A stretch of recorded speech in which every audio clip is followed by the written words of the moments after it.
तीसरा, हानिया आमिर। हानिया आमिर बहुत पॉपुलर है इंडिया, बहुत पॉपुलर है। ये वही हानिया आमिर है जिन्होंने पहलगाम आतंकी हमले पर इंडिया के लिए पोस्ट की थी। काफ़ी अप्रिशिएट किया गया इन्हें इंडिया में। शाहरुख खान के गानों पर इनके जो वीडियोस आते थे वो काफ़ी लोग पसंद करते थे और इंडिया में बहुत प्यार मिला इनको। पहलगाम हम आतंकवादियों के पीछे फौज खड़ी है। लादेन आपके मुल्क में मारा गया, दाऊद इब्राहिम आपके मुल्क में, जैश ए मोहम्मद के सरगना आपके मुल्क में है, हाफिज सईद आपके मुल्क में। ये होती है आतंकियों की कहानी। ऐसे ही नाम है शाहिद अफरीदी का। शाहिद अफरीदी दिन भर इंडिया के बारे में बातें करते थे। विराट कोहली को वर्ल्ड क्लास है जी, विराट कोहली जैसा कोई नहीं जी, विराट कोहली ऐसा, विराट कोहली ऐसा। और अब सड़क पे दौड़ने के बाद इंडिया की फिल्म सरदार 3 से इन्हें निकाला गया। लेकिन हानिया आमिर का भी अगर आप देखोगे बिफोर एंड आफ्टर, तो पहलगाम हमले से पहले तो ये इंडिया के लिए स्टैंड ले रही थी, लेकिन जैसे ही डिजिटल स्ट्राइक कर दी गई, यानी इंडिया में इनको बैन कर दिया गया, उसके बाद हानिया आमिर के भी सुर बदले और लिखा कि मेरे पास पड़ रहे, इंडिया को गालियां दे रहे। वैसे शाहिद अफरीदी का समझ में आता है मुझे, उनसे मुझे बहुत शिकायतें नहीं है क्योंकि उनको सस्ता इमरान खान बनना है। तो शाहिद अफरीदी से मुझे एक्चुअली में बहुत शिकायतें नहीं है। शाहिद अफरीदी का हिसाब किताब गौतम गंभीर ने फील्ड पे कर दिया था, तो उनसे मैं क्या ही कहूं। उनको लेकर मेरे मन में कोई वो नहीं है।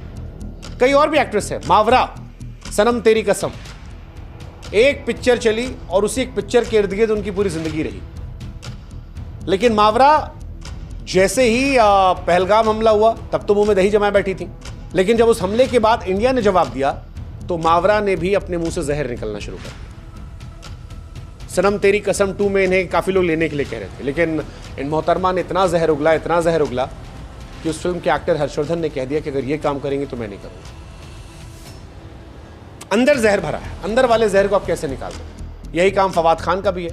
फवाद खान जिन्हें काफी लोग इंडिया में पसंद करते हैं, पहलगाम हुआ, फवाद खान के मुंह से आवाज नहीं निकली, शांत थे, कोई जबान से नहीं। लेकिन जब इंडिया ने जवाब दिया तो जितना अंदर जहर भरा था वो सारा निकाल दिया। इंडिया को भला बुरा कहना, हमारी फौज को भला बुरा कहना, पाकिस्तानी फौज को शांति दूत बता देना, इंडियन फौज को क्रूर बता देना, that's Fawad Khan for you. और बड़ी शर्मनाक बात है कि इन्हें हम बार बार बार बार बार बार बुलाते हैं। कोई फैंसी शब्द नहीं है। बच्चा मारा गया, परिवार टूटा गया, ये क्रूरता है, सीधी सिंपल बात। आप मासूम बच्चों को बम से नहीं उड़ा सकते, स्ट्रेटजी नहीं कह सकते, ये शर्मनाक है, कायरतापूर्ण है। सीरियसली आनिया, सीरियसली लोगों की पैंट उतार कर उन्हें मारा गया था, कलावा देखकर मारा गया था। मारने के बाद कहा गया था कि जाकर बता देना अपने देश में।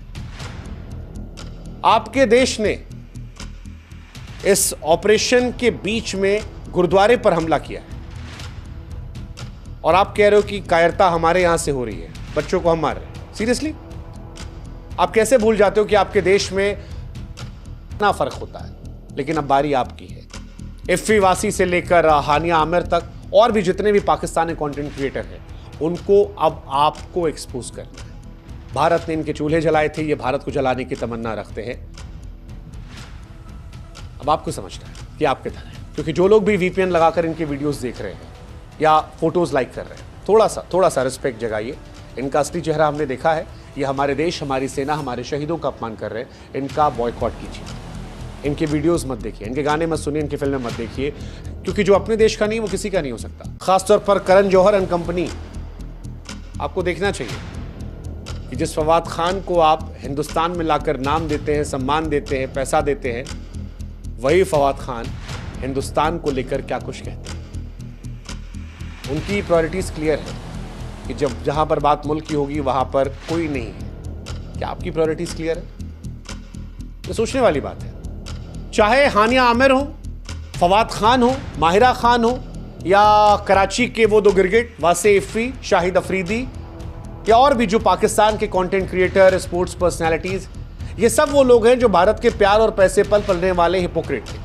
जब तक भारत से लाइक, पैसे, फॉलोअर मिल रहे थे, भारत भारत भारत कर रहे थे। लेकिन जब डिजिटल स्ट्राइक हुई तो इनके मुंह से जहर निकलने लगा।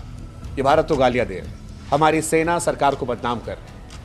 इनके लिए इंडिया सिर्फ एक एटीएम था जिससे शोहरत, दौलत निकलती थी। लेकिन जब एटीएम बंद हुआ, भारत ने इनके चैनल, अकाउंट, करियर पर ताला लगा दिया, तो फिर इन्होंने अपने अंदर के जिहादी इंसान को निकाल दिया। पर ये हमें भी समझना है कि हमें भी राष्ट्रीय सम्मान से कोई समझौता नहीं करना। सरकार ने इनको बैन करके इनकी औकात दिखा दी।